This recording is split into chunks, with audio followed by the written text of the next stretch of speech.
Since this is our very first session today, and it's a very special session, we'll get started immediately because, of course, I'm sorry I have to say this to you, but we always have time constraints. So I will get started while the rest of the audience is coming in. I can see that even though this is not yet the official opening plenary, we do have a full plenary this morning, and you are sitting behind your chosen nameplates. My friends from Switzerland are Maldives today, so that's very nice.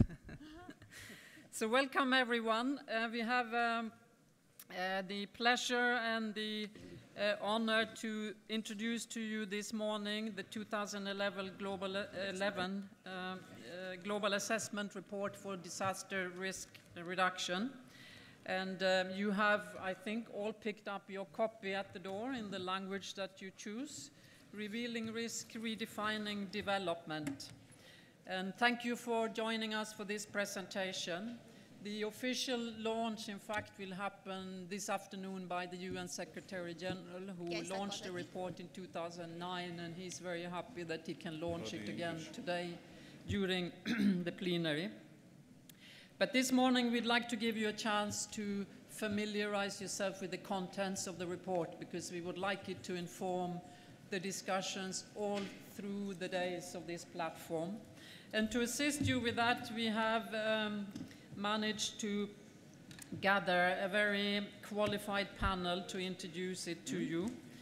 We have here on my right Ms. Rhoda Peace, who is a commissioner of the Africa Union, who is in fact worked together with ISDR, but also with many other organizations in Africa, precisely on disaster risk reduction and risk management, and of course is extremely familiar with the topic. On my left, Ms. Julia Lefebvre, I think a well-known personality in Geneva. She is IUCN, the International Union for Conservation of Nature, an important and highly traditional, but no more, intergovernmental organization. WMO is represented by Mr. Jeff Love, who will also comment on the report, and Tricia Holly Davis. She represents Willis Re, which is a company that does risk for living. So we have a very qualified panel this morning. Andrew Mascray, who is the coordinator and the intellectual designer of the report, will introduce the contents of the report to you. And with what time is left, you will be invited to ask questions. There's one person who had really wanted to be here, but unfortunately had to cancel at the very last moment, which is Hilde Johnson of UNICEF. It had really been planned to, but she had to stay back to do what so many of us have to do these days, is to defend her budget in crunch times. So she is thinking of us today, and we'll share the outcome of this session with her. Let me first introduce Thomasine Rhoda Peace, who, as I said, is the Commissioner for Rural Economy and Agriculture, who will give her introductory comments to the themes that are raised in this report. Please, Ms. Rhoda Peace. I thank you very much, Madam Wallström, Excellencies, ladies and gentlemen. First, I should thank you, and I thank UN ISDR for according me the privilege and indeed the honor of giving a keynote address at this important event of launching of the Global Assessment Report on Disaster Risk Reduction. This is a very significant event as the report provides new insights into disaster risk trends in human fatalities and economic losses arising from major weather-related hazards, such as cyclones and floods, particularly in the regions where risk is still not well understood or not well prepared for. Much of Africa is such a region where droughts and floods continue to destroy lives and livelihoods of thousands of people.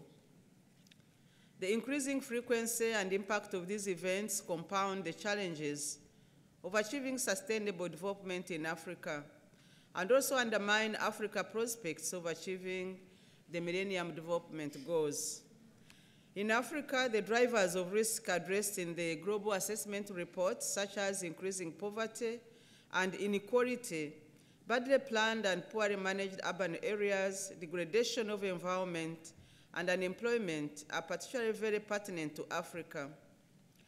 These multiple and interdependent vulnerabilities accumulated over a period of time tend to transform minor hazardous events into an increasing number of local disasters associated with storm, floods, fires, landslides, which are being exacerbated by climate change. These localized disasters normally do not receive media attention, although as the report indicates, this localized disaster may account for only a small number of overall disaster mortality. They are responsible for significant damage to housing, crops, livestock, and local infrastructure, further weakened the capacity of local income households and communities. The Global Assessment Report shows that while mortality risk due to floods is declining globally, it continues to rise in much of Africa. This shows that we have still not managed to reduce vulnerability enough to compensate for increasing exposure. This is a challenge which we have to face squarely. That's the focus of the Global Assessment Report. Development is appropriate. I therefore agree with the report's conclusion that the main opportunity for reducing disaster risk lie in reducing vulnerability and addressing underlying risk drivers outlined by strengthening risk governance capacities, especially for the kind of risks experienced in Africa and other regions of the developing world. I also agree that the challenge of adopting climate change gives an added and increasing urgency to addressing these debilitating risk drivers, reducing vulnerability in order to reduce the devastating effects of climate change, thus strengthening climate adaptation. We need to do simple and practical things to reduce vulnerability. For example, better land use planning, especially in urban areas, to steer development away from high-risk areas, improve and enforce building standards, enhance water management to reduce drought risk, and protect ecosystems that mitigate hazards, ecosystems such as forests, wetlands, and mangroves. The report is full of these practical life-saving best practices. I mentioned earlier briefly that reducing drought risk is one of the key actions. The new focus on drought is another important area to highlight, which is particularly relevant to much of Africa, where the magnitude and impact of drought on mortality, rural livelihoods, food security, agricultural production, economic and urban development, migration, and even conflict remains worrying. In Africa, drought disasters are particularly a function of poverty and vulnerability, which is constructed over time. The slow and invisible effects of drought mean that it is not easily recognized as a major killer, and much of what we know about drought in Africa seems to be linked with humanitarian emergency response when pre-season climate forecasts often warn us of impending disaster, with millions at risk of starvation. Strengthening drought risk management as an integral part of risk governance is, indeed, fundamental to sustaining the quality of life, especially in Africa, during the coming decades. This is yet another telling vision contained in the conclusion of the Global Assessment Report. To do this, we need to understand the phenomenon of drought. Let me turn from stories of gloom to some positive stories illustrated in the report. For example, some Some, such as Mozambique, have begun to systematically record disaster losses, making the real scale of impact visible. This is a first step in addressing disaster risk in countries where millions are affected by an increasingly erratic climate. And while many African countries still report less progress against the 5 priority areas of Hyogo Framework for Action, compared to the global average, there is notable progress being made at the regional level. We have highlighted some of these achievements in our regional report to this global platform. I would now like to give you glimpses of some of these. First, there is a strong political commitment to addressing issues of vulnerability and disaster risk reduction. As you may already be aware, Africa developed the African Regional Strategy for Disaster Risk Reduction, which was adopted by the African Ministerial Conference on Environment, in short, AMCEN, in June 2004, predating the Hyogo Framework for Action. And this was endorsed by the African Union Summit in July of the same year. A program of action for the implementation of the African Regional Strategy for Disaster Risk Reduction, that is between 2006 and 2010, was developed and adopted by the first African Ministerial Conference on Disaster Risk Reduction in December. Many of these have been undertaken and have been really confirmed by the different ministerial conferences. Substantive effects have been made to strengthen resilience. At regional level, we have recently established the African Working Group of Disaster Risk Reduction with a mandate to provide coordination and technical support to member states for the implementation of the Africa DRR strategy. The Ministerial Conference has called upon our member states to increase their investments in disaster risk reduction through the allocation of a certain percentage of their national budgets and other revenue dedicated to disaster risk reduction, and also called upon development and humanitarian partners to ensure disbursement of 1%. Regional economic communities are engaged in providing strategic guidance to their member states, facilitating implementation of the sub-regional as well as national strategies and programs. Most of the regional economic communities have disaster risk reduction policies and strategies.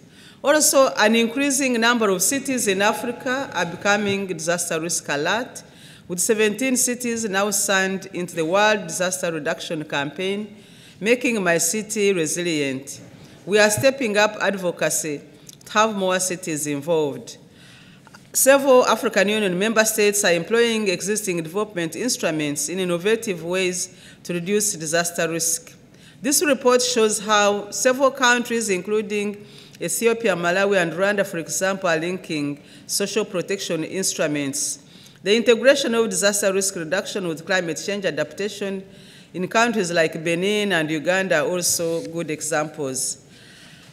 All these I have given as examples, and having said that, the African Union takes the recommendations of this report very, very seriously, and I look forward to working with the partners, especially in taking the implementation forward. I thank you so much. Thank you. Time.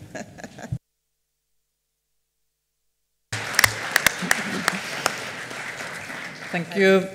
Thank you very much, Ms. Roda-Peace. She, as you noticed, she was racing against the timekeeper.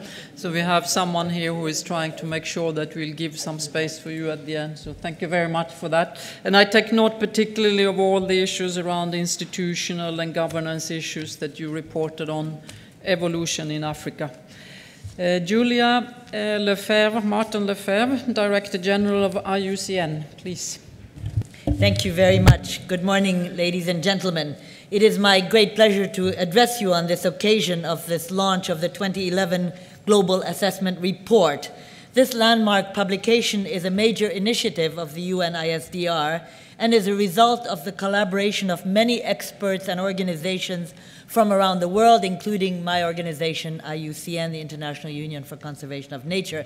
I want to point out how glad I am that my huge organization is so actively involved. I understand that at the last platform there were 2 delegates from IUCN, and now we're more than 30. So we really are with you on this. So we all know that 2011 is already a record-breaking year when it comes to disasters. The March 11 earthquake and subsequent tsunami in Japan is expected to cost the insurance industry between US $21 and US $34 billion, making it the costliest disaster since Hurricane Katrina. This shows that the catastrophic impact that the sheer force of nature can have on communities, no matter how prepared a country is. This global assessment report is therefore a timely and much needed contribution to our collective quest for successful strategies to address risk. Allow me to focus on one particular aspect of the report's findings, that declining ecosystems are one of the main drivers that increase global risk to disasters. As an example, the report identifies drought as a hidden risk, noting that it is still poorly understood. I commend the report's authors for acknowledging this link and also encourage the disaster risk management community to look more closely at the relationship between environment and disasters. Drought risk, for one, is often contingent on how well natural resources and the environment are managed. Good management includes such issues as secure rights to natural resources and acknowledges the difference in how men and women in drought-prone areas use those resources. On the subject of men and women, IUCN has been working with the UN ISDR to mainstream gender in national platforms for disaster risk reduction. Ecosystems in decline are increasing the vulnerability of all people to disasters, how they prepare for them and how well they recover afterwards. Mangroves and coral reefs serve as buffers for floods and tsunamis. Forests help prevent landslides. Wetlands act as a sponge that can absorb water in times of flooding and release it in times of drought. When these ecosystems are in trouble, the risks to people are magnified. That's why IUCN is working with 12 other UN, NGO, research, and government entities through the Partnership for Environment and Disaster Risk Reduction to raise awareness on the critical functions of the environment as a no-regret option before, during, and after the disasters. This partnership is working from global to local levels in collating best practices, advocating for sound policies and national strategies, and establishing a strong scientific knowledge base in enhancing our work. One such example is the Mangroves for the Future initiative launched by IUCN and its partners in the wake of the devastating 2004 Western Indian Ocean tsunami, and this is now being spread to other regions. Healthy coral reefs in the Caribbean provide US $700 million to US $2.2 billion of coastal protection from erosion and storm surges. The forests of Andermatt here in Switzerland provide US $2.5 million of avalanche protection each year. So these nature-based solutions, if we put a cost to them, perhaps we can understand them better. The limited effectiveness of some physical engineering approaches was drastically demonstrated by disasters such as Hurricane Katrina, with the failure of the dike system established to protect New Orleans. As a result, wetlands are being restored along the Mississippi Basin to provide ecosystem-based approach to disaster risk reduction. This is good news. We are able to learn from lessons. So, sound watershed management is also a top priority for some of the world's largest and most populous cities, from Beijing and Manila to Rio de Janeiro, Bogota, and indeed even New York. And we have lots of good story examples. Indeed, it is not only about gloom and doom, as the previous speaker said. Another important aspect of disaster risk management is building back better. All too often, environmental concerns are sacrificed in the process of rapid reconstruction following natural disasters. That's why we call on governments to commit to sound environmental management and, whenever possible, natural infrastructure as a preferred and more economic option to deal with disasters. Those involved in post-disaster reconstruction have the window of opportunity to change how a disaster-hit area will be rebuilt and developed. We must seize this opportunity to bring about this kind of recovery that would improve both people's livelihoods and security and the health of ecosystems on which many of us rely. Decisions taken, therefore, for short-term measures, such as temporary resettlement, can have long-lasting consequences. For example, if disaster risk refugees are sheltered in or close to protected areas like a national park, longer-term recovery will require concerted action for both people and the environment. So, ladies and gentlemen, how we value and protect our natural environment can make all the difference between a minor emergency and a major catastrophe.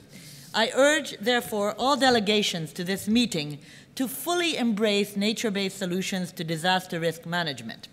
IUCN and all the partners for environment and disaster risk reduction stand ready to assist you in this task. Investing in ecosystem management as an insurance measure for disaster risk reduction leads to innovative ways of working. It also requires bridging the gap between the traditional humanitarian aid and environment communities, between developed and developing nations, and between the public and private sectors. Obviously, partnerships and collaboration is one of the messages in my very short speech. So too many emergency appeals struggle to achieve their funding targets. Too many relief and recovery efforts are not completed before another disaster strikes. Too many rebuilding operations are not sustainable in the long run. I therefore encourage all of us to accelerate public-private partnerships in developing the economic model and hence the business case for investing in environmentally sound disaster risk reduction. New ideas, new partnerships, and new investments are needed if we are to truly make a difference both for people and for our planet. Thus, this global assessment report offers some innovative approaches to making this happen, and I commit myself to using this report to influence the thinking of our more than 1,000 members in all parts of the world. Thank you for your attention, and I wish a very successful meeting and its follow-up. Thank you very much.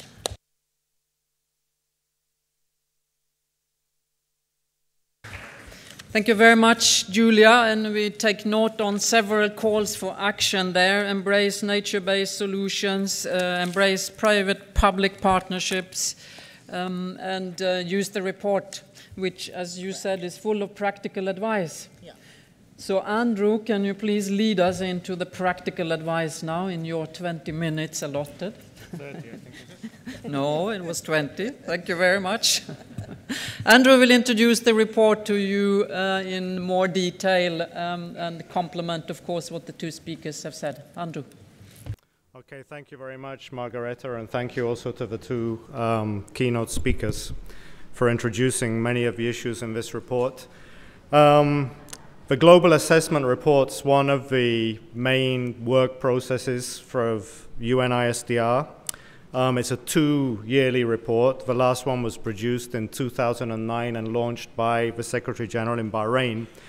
And it's a report which literally dozens, if not, I would say this time around, probably around 100 collaborating institutions amongst UN institutions, academic institutions, technical institutions, and NGOs and others have collaborated too. So it's great for us, I think, to also see, not all, but quite a large part of our collaborating authors and contributing authors actually sitting here with us today. Basically, the report tries to do 3 things. We try to give an update of global risk patterns and trends for some of the main natural hazards. We also analyze the progress which countries are making to reduce disaster risk on the basis of the reports which countries and governments themselves prepare to look at their achievement of the Hyogo Framework of Action. And finally, we then look at the gaps, the challenges, and the recommendations which we put forward to you. This one starts with a once upon a time, because every school or health facility that is damaged in a disaster was once upon a time a public investment project. All governments, all of the governments who are sitting, in fact, in the auditorium today, somehow or other you're all responsible for a stock of risk-prone public assets. These include schools, health facilities, roads, and infrastructure. And additionally, you're often the insurers of last resort for low-income households and communities. Unfortunately, much public investment doesn't actually increase the stock of development assets. It actually increases the stock of risks and liabilities which a country faces. In this report, we've actually looked at very detailed data from 21 countries in Africa, Asia, and Latin America. And just to give you an idea of the magnitude of these losses, since 1989, these 21 countries report more than 63,000 schools, 4,800 health facilities, 73,000 kilometers of roads, 3,600 municipal water systems, 4,400 sewer systems, and over 6,800 power installations damaged and destroyed. Furthermore, quite a large percentage of these losses, 48% of the schools, 54% of the health facilities, and more than 90% of the other infrastructure weren't damaged or destroyed in major catastrophes, but just in recurrent annual disasters. When these losses are monetized, you actually put a dollar figure on them, they're huge. This slide shows the losses which one government, the Mexican government, since 1982 has had to deal with in each presidential period, and that's between $10 and $20 billion, excluding losses in the agricultural sector and excluding downstream impacts in terms of poverty. But even given the growing scale of these losses, DRM is not as high on the political agenda as it should be. Governments don't seem to give the same political priority to disaster risk management as they do to dealing with unemployment or to fiscal stability or other issues. The HFA progress review this time highlighted to us that few countries are able to even quantify how much they're investing in disaster risk management, and those that can quantify it, the figures are often insignificant. So it's clear that somehow or other the strategy we've been pursuing in recent years to actually address disaster risk is only really nibbling away at the edges of a problem. Governments, however, do have a choice. They can continue to face huge and growing losses, or they can decide to invest today for a safer tomorrow. And that's really what this report's all about. It's about identifying that choice and those choices really with our eyes wide open and looking at how we can use development instruments to make progress and how we can reorganize ourselves to do so. In terms of the global risk update, the report highlights a number of key trends. First of all, there really is increased exposure of people and economic activities to weather-related hazards around the world. That doesn't mean it's just reflecting population growth or the growth of the economies. There are actually proportionally more and more people and more economic activities as a share of the global population and as a share of GDP living in hazard-prone areas. For example, cyclone-prone coastlines, as this map shows. And increasing exposure is really one of the drivers of increasing disaster risk. But the report does have some good news. When we ran our global risk model to look at trends between 1980 and 2010, we found that globally, mortality risk, at least for weather-related hazards, is trending down and is trending down fairly solidly. That's because countries are making the sort of progress in disaster preparedness, response, and at least partially in early warning to offset that increase in exposure. So the vulnerability is actually going down faster than the exposure is increasing. Unfortunately, The same is not happening with respect to economic loss risk. The model tells us that economic loss risk is very firmly going up. And it's actually going up faster in the richer countries, the wealthier countries, than in the poorer countries. When we compare how the economic loss risk is going up with GDP per capita, for example, in the OECD, we see it's actually going up faster than GDP per capita, which formally means that the risk of losing wealth in a disaster is rising faster than that wealth is being created. In any one place, it may be decades before a major disaster happens. So it's often difficult looking at major disasters in any one country to see really what the trends are. But if we look at the smaller and medium scale events, what we describe as extensive risk in our report, you can really get a real-time window on what's going on. And these are the sort of events which are really development related, and as you can see from the map of Indonesia here, are happening everywhere. If you look across the 21 countries which we sampled from this report, you can really see how risk is going up. Schools and health facilities, which you can see in the bottom right-hand graph, for example, have increased approximately, damage has increased approximately tenfold over the last 20 years. As our first keynote speaker highlighted, drought remains a hidden risk. A lot of the case studies which were done for this report highlighted that drought really is only partially associated with lack of rainfall. It also reflects a lot of development and maldevelopment processes, including poverty, bad land and water management, urban and economic development policies which increase the consumption of water and others. But it remains hidden for a number of reasons. As the map of Mozambique you can see there shows, drought losses may be huge and fall squarely on poor rural households. However, with the exception of Mozambique and a few other countries, drought losses and impacts are not systematically recorded internationally. When you look at international drought data in Mozambique, for example, only 18 drought-related deaths were reported between 1990 and 2009. The government, in contrast, reports more than 1,040. The lack of data means that drought risk is still extremely challenging to model.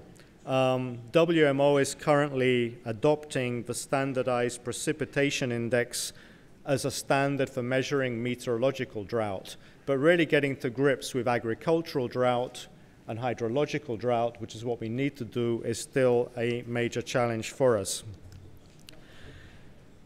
All these risk trends also really reflect, ultimately reflect development trajectories. And whether we look at development in terms of GDP per capita, gross national savings, capital formation, the Human Development Index, or competitiveness, there are really three groups of countries you can see. The OECD countries, which are the line at the top there, and then two groups of developing countries. There's one group of what you could call converging developing countries, which since 1980 have been steadily converging with the OECD on all those indicators I've mentioned, but there's another far larger group that are diverging. And this really has to do with the capacities countries have to reduce their vulnerability. Many of the converging developing countries, which include Chile, Costa Rica, Indonesia, Malaysia, and others, are countries which do have relatively strong capacities now to address what we've called the underlying risk drivers. However, because of their economic success, these are the ones really where exposure is growing rapidly and the economic risk is still going up. But at the other extreme, and particularly at the bottom of this group of diverging countries, we find countries with extremely weak capacities for vulnerability reduction. The bottom 5 countries are actually Afghanistan, Chad, the Democratic Republic of Congo, Haiti, and Somalia, which are also countries which are all experiencing political crisis and conflict. As the Japan tsunami in March highlighted, even highly developed societies are not adapted to very low probability and extremely severe hazards like destructive tsunamis. In these cases, just being exposed to the hazard probably means being at risk, and the risks are extremely difficult to reduce. These graphs you're seeing there are actually from the previous global assessment report, the 09 report, which showed that Japan in the world actually has the second largest population exposed to tsunami and the largest GDP exposed to tsunami. But while hazards like tsunamis have always occurred, new and difficult vulnerabilities are emerging, which are associated really with the dependency of modern societies on increasingly interrelated systems: power, telecommunications, finance, air transport, and others. As economies depend more and more on such systems, we feel that the future is likely to be characterized not only by traditional disasters, but also by synchronic failures where different systems break down simultaneously, or by sequential crisis where one disaster triggers another. And really, the Japan disaster in March 2011 had characteristics of both. We surveyed over 80 of the national progress reports which countries have prepared in this progress reporting round to look at progress towards achieving the Hyogo framework of action. This graph compares the progress which countries reported in 2009 to what they report in 2011. Countries, generally report better progress against all the HFA areas. But what's particularly notable is that, HFA area 4, which is addressing the underlying risk drivers, really getting risk reduction into development, continues to be extremely weak. Other areas of weak progress have to do with public awareness of risks and also integrating gender considerations into risk reduction, where the progress reports actually show no progress at all since 2009. In contrast, countries are making relatively good progress and continue to make good progress in HFA areas 1 and 5, strengthening disaster preparedness and response, and strengthening the institutional arrangements and legislation necessary to underpin it. We believe that this really helps to explain some of the reduction in mortality risk which we discussed earlier. But drilling further down into the HFA progress reports, you can really see very, very low investment in vulnerability reduction, and particularly amongst the low-income countries. These countries are really not either making the necessary investments or using the available instruments to reduce risk. For example, what the HFA Progress Review highlights is that less than 15% of low-income countries report significant achievement in using urban and land use planning to manage disaster risk. Only 40-something% of these countries reported making investments in drainage infrastructure in flood-prone areas, and only 31% to counter landslide risk or to provide safe land for low-income households. So already with these kind of investments, and this is information which the countries are giving us, it's not the information we're giving the countries, we can really start to see why we're not making progress in really addressing economic damage and loss, and the loss of livelihoods in low-income communities and sectors. One reason why government investment in disaster risk management is so small is that most of the losses, particularly those associated with extensive risk, are not systematically accounted for, and the losses are often simply absorbed by low-income households and communities themselves. When the losses aren't accounted for and the government doesn't have to deal with them, they really don't provide a political incentive to invest in disaster risk management. And one of the things we highlight in the report, unless countries can get a grip on calculating the cost of these losses, they're unlikely to be able to justify significant investments in disaster risk management from the national budget. Countries collect statistics on demography, employment, economic activity, and many other variables. So why not collect data and statistics on disaster loss? These two maps show the number of educational facilities and roads damaged over the last 20 years in pretty much all of South America except for Brazil. Knowing the value of how much public infrastructure and assets is being lost is a first step towards taking ownership over and responsibility for risk. But countries don't need to know just what's being lost, they need to know what they could lose in the future. In other words, what is their risk? Fundamentally, you can look at risk from many different angles, but there are two aspects that governments really need to know. How big the loss is, which on this curve is reflected on the y-axis, and how often the loss happens, which is reflected on the x-axis. When you can get a grip on this kind of information, we can see these show three curves for Nepal, for Colombia, and for Mexico. We can see that in Colombia, for example, the government, this is really fiscal risk, which the government's responsible for, the government may have to address losses ranging from $100,000 100 times a year through to $1 billion at least once every 30 years. And in Nepal, the government may be implicitly liable for losses amounting to 1 million almost 10 times each year, and of 100 million almost every second year. So with this kind of information, this may be enough to actually start justifying why it's worth making some investments in disaster risk management. When you have this information, governments can also start to identify different risk strata and choose the most effective strategies for disaster risk management. Governments really can do little to influence the frequency and severity of hazards. However much I might like a Category 5 cyclone to be a Category 1 cyclone, the Category 5 cyclone will continue to be a Category 5 cyclone. And however much I may want to reduce exposure, there's probably little I can do to change where people live and work. That's often locked in place by strategic investments in infrastructure and also by cultural attachment to place. In the case of small islands, the whole question of exposure by definition doesn't make sense. You can't move anywhere else if you wanted to. So really the major opportunity we have to reduce risk is reducing vulnerability. But different strata of risk have got different proportions of vulnerability and different proportions of hazard exposure.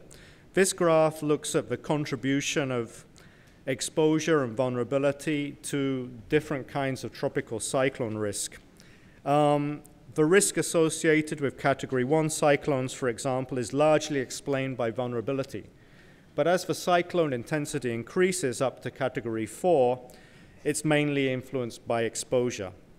So this really starts to indicate that risk reduction is going to be a lot easier and a lot more effective for the risk strata where the vulnerability is really explaining the risk than for the risk strata where it's just the exposure that's explaining the risk.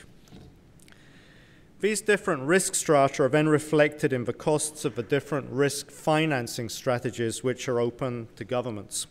It's usually more cost-effective for governments to retain and reduce its more extensive risks than to insure it. But it's normally then more cost-effective for countries to insure the more intensive and catastrophic risk, at least up to a certain limit, than to invest in reducing it. Beyond that limit, risks can only be retained or transferred to capital markets. So if the more extensive risk that's actually retained and reduced by governments, the less expensive it then becomes to insure the catastrophic risk. This is important because while it means that insurance and other risk transfer methods need to be an integral part of a government's risk management strategy, they can only ever be part of the solution. Governments will have to invest to reduce a considerable proportion of their annual average loss. Prevention, as we all know, is better than cure. This is a graph just comparing the likely benefits and costs from what we call prospective risk management, like using land use planning or improved building standards to reduce risk, compared to corrective risk management, which would mean retrofitting buildings and relocating settlements to reduce risk. This is a case from just one country, but it really does show that the benefit to cost ratio of actually avoiding risk happening in the first place is far, far greater than having to actually correct it once it's there. Public investment in developing countries typically represents between 3 and 15% of GDP.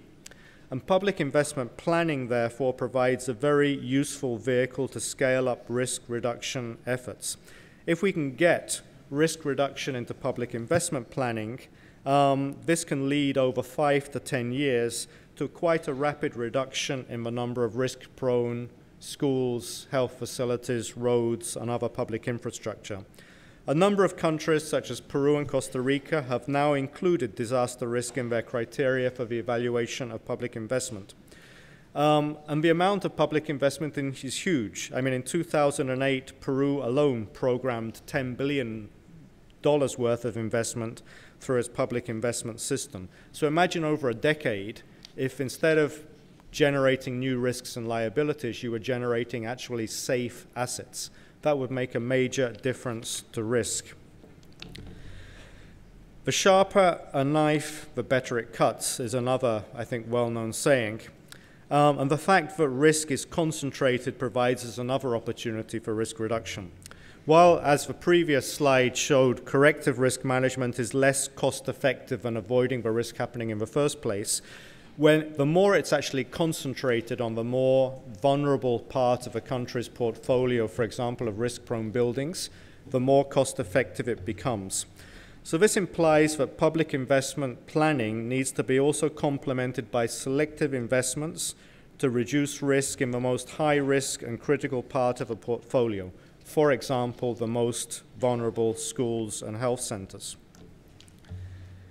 Echoing the remarks made by the keynote speaker from IUCN, risk reduction can also be more effective when it uses ecosystem approaches, for example, green infrastructure in city. Protecting and restoring ecosystems can often be more cost-effective to reduce risks than conventional engineering solutions. These images you're seeing on this slide are from a city that's not normally associated with disaster risk reduction. They're from New York City.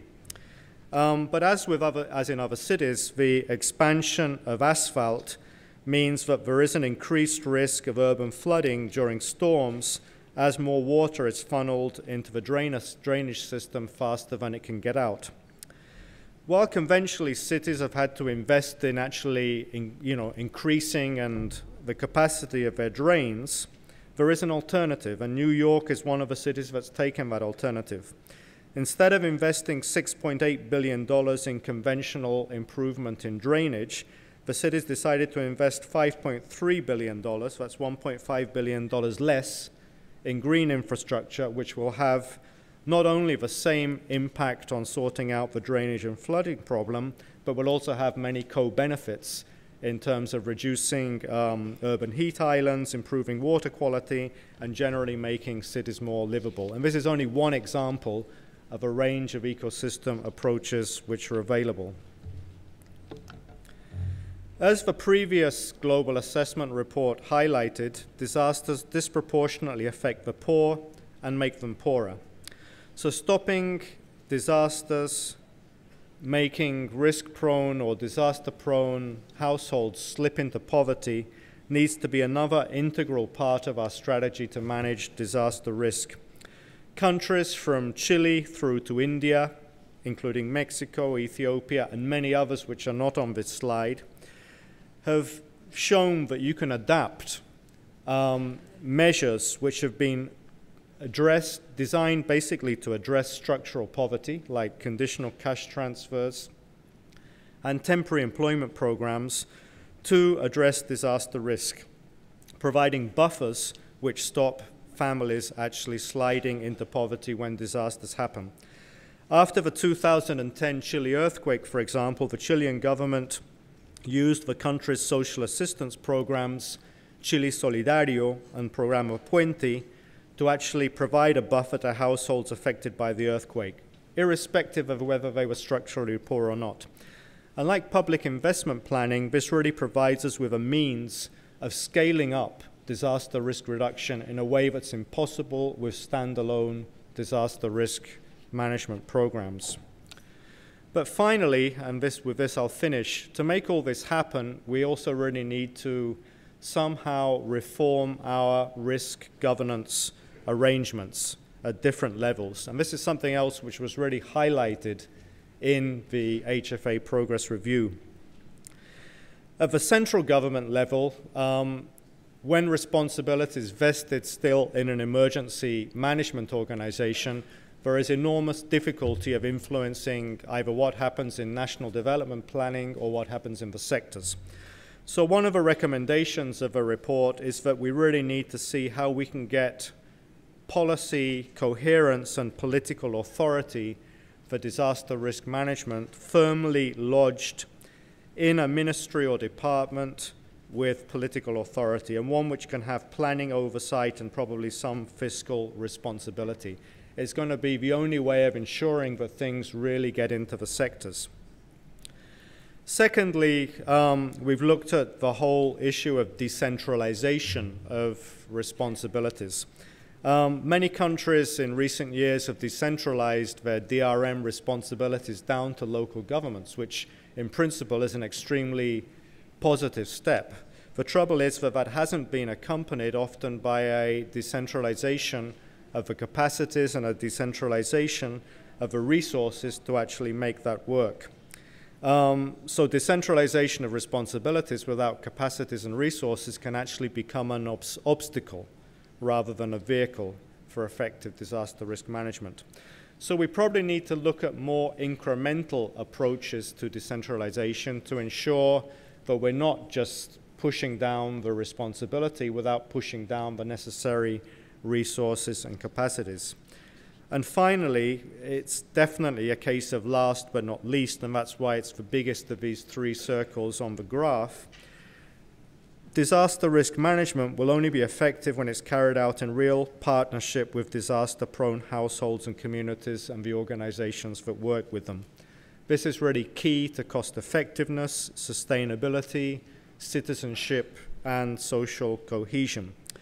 There's a growing number of positive examples of partnerships between the central level and the local level and between government and civil society.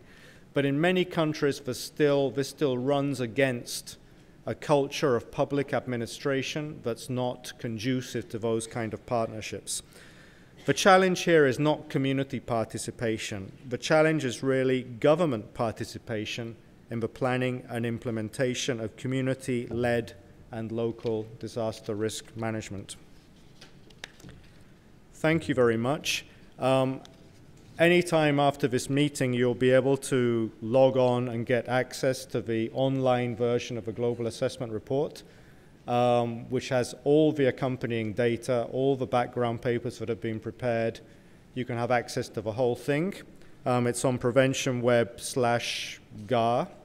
And a quick, I guess, a commercial propaganda. For those of you who have Google Chrome as your browser on your laptop, I found you can then very easily translate it into French, Spanish, and get a very, very reasonable translation in other languages without any problem. I haven't tried Japanese or Arabic because I wouldn't be able to give you a good quality control, but you can certainly try.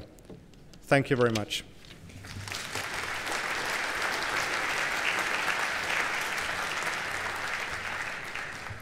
Thank you very much, Andrew, and congratulations to you and the team, but also to all the people who have contributed. And there are so many of them here, so I'd like to take the opportunity to thank them as well.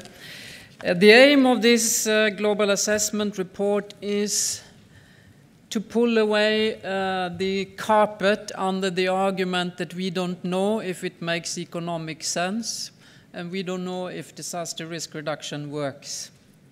I think you have now a clear evidence if you didn't have it before, but here you have a report that can help you to argue the case, and I hope that's what we are going to do together during this week.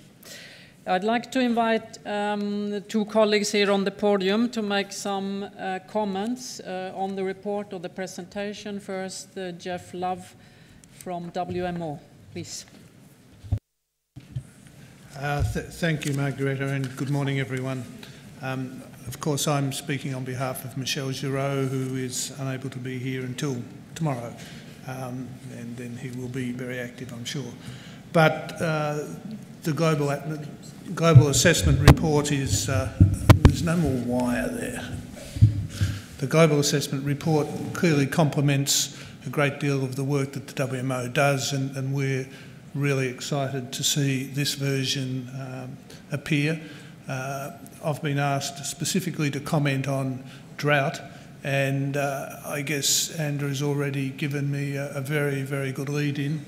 The introduction to the drought chapter, in fact, in many ways sums up the issue very, very well. We in the meteorological community often are concerned about meteorological drought when it doesn't rain, and that's the first symptom, I guess. But then, of course, there's a hydrological drought. The rivers don't run, irrigation channels have no water. And then, of course, there's agricultural drought.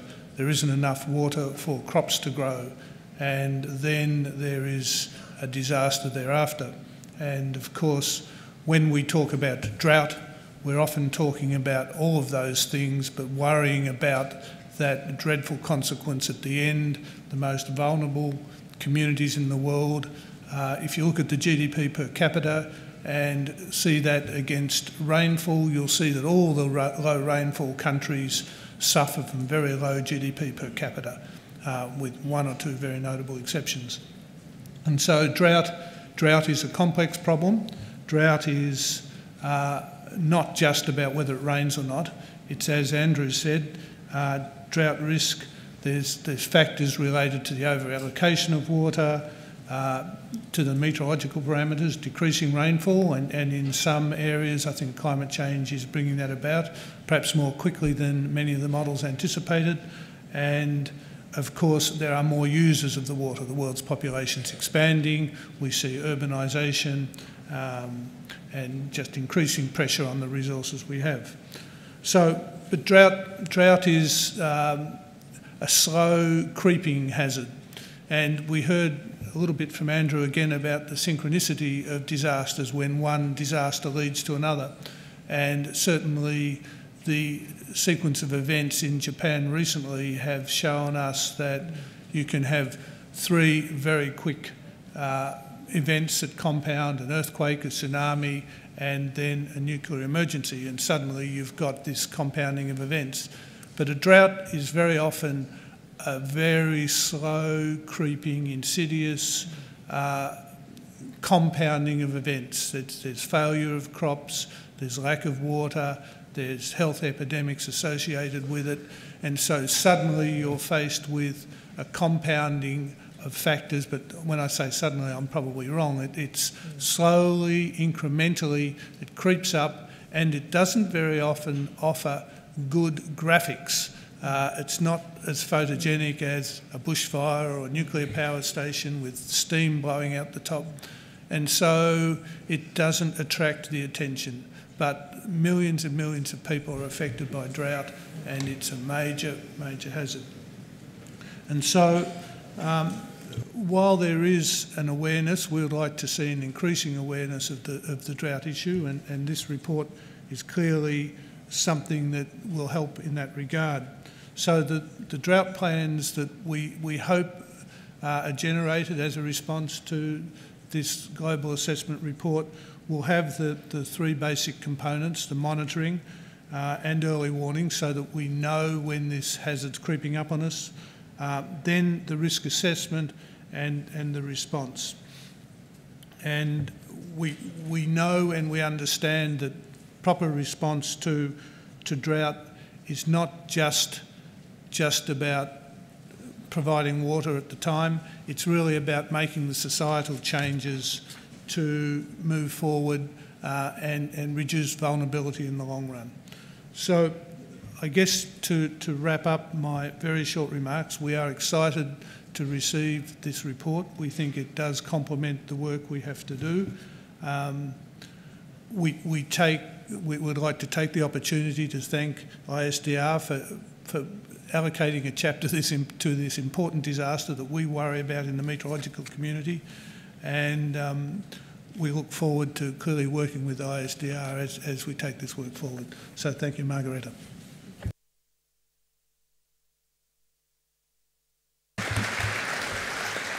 Thank you very much, Jeff, on behalf of WMO, particularly on the focus. This was a problem of drought that I think we set out to try to simplify, but we ended up finding that it had to be complicated before it was simplified. So I think that's a very important learning here.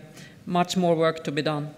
And final comment from Tricia Holly-Davis, who is the Director of Commercial Sustainability in the Willis Group. Tricia.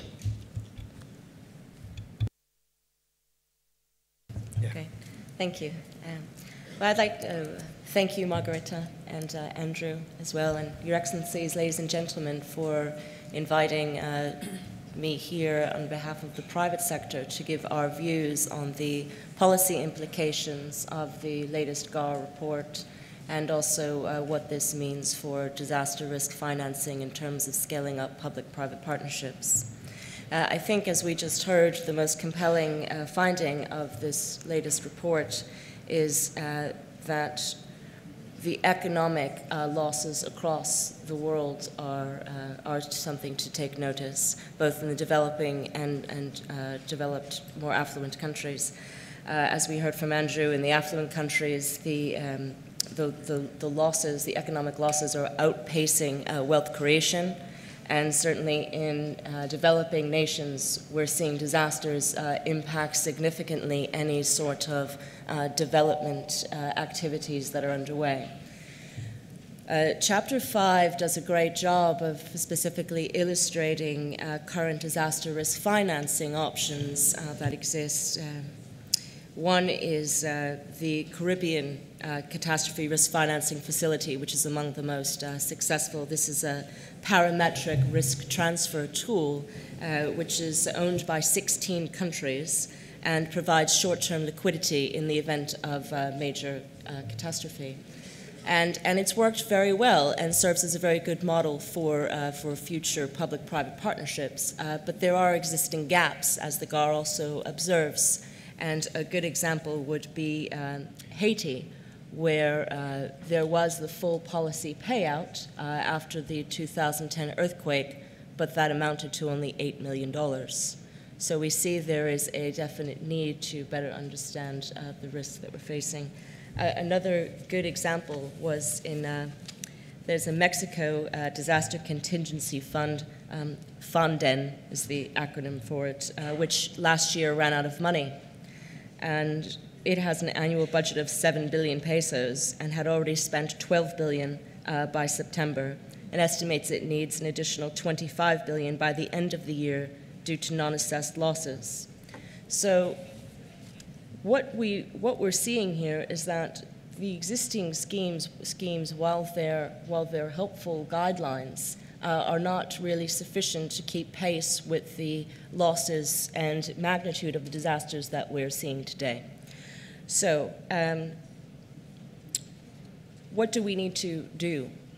Well, I think we've already heard some key conclusions from all of our speakers here, but I would like to second these. And among them is to encourage governments to include losses in their, make DRR, disaster risk reduction, an incentive as part of your budgetary planning, and to move the conversation up to the finance ministries, because I think this is really where it needs to be. And the involvement here of the private sector, provides us with a lot of opportunities. Another recommendation would be to work more closely on understanding the scientific and expertise that we have in our own research, especially in the insurance industry, where we work very closely with academia, public science institutions, to understand the impacts of property losses and infrastructure losses, and how we can transfer this knowledge and the existing technologies that we support to governments. Again, so I would encourage more of those, that dialogue. Governments also, I would encourage you to quantify better your risk appetite. and understanding of how you can spread that risk. In developing nations, perhaps understand how current microinsurance and other facilities I've outlined, like the CRIF, can be underpinned by more microfinance types of programs, and in developed world understand where the insurance penetration really is, because I don't think we currently have an accurate glimpse of what our risk landscape looks like and the options to share that risk. Ultimately, really what we're talking about is building a better, more robust business case, an economic case for disaster risk reduction. So with that, I would like to thank you again for the opportunity, and I wish you all the best of luck the rest of this week. Thank you.